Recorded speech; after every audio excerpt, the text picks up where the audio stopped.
তুমি অগ্রগামী হও সেই চিরস্থায়ী জান্নাতের দিকে, যেখানে রয়েছে চিরন্তন সুখ।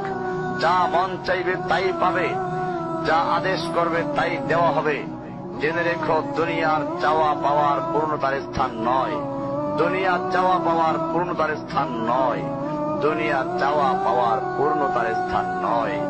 জান্নাতি হচ্ছে এমন জায়গা যা তোমার সব আকাঙ্ক্ষাকে পূর্ণ করে দেওয়া হবে।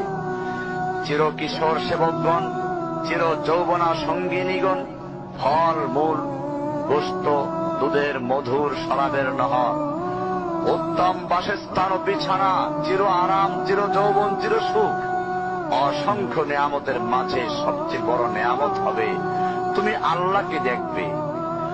শুধু তোমাকে এটা বলাই যথেষ্ট মনে করছি, সবচেয়ে কম মর্যাদার যে জান্নাত লাভ করবে তা হবে দুনিয়ার 10টির সমান।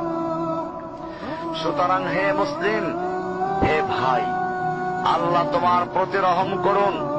এই বার্তা তোমার কাছে পৌঁছার পর আশা করি তুমি তা তোমার পরিবর্তন এবং সংশোধনে যথেষ্ট হবে। গতানুগতিক চিঠি হিসেবে নিও না আমার এই পত্রকে, ফেলে দিও না। এটা ফেলে দেওয়ার নয়, আল্লাহর জন্য বলছি, এর দ্বারা নিজেদেরকে সংশোধনের চেষ্টা করো।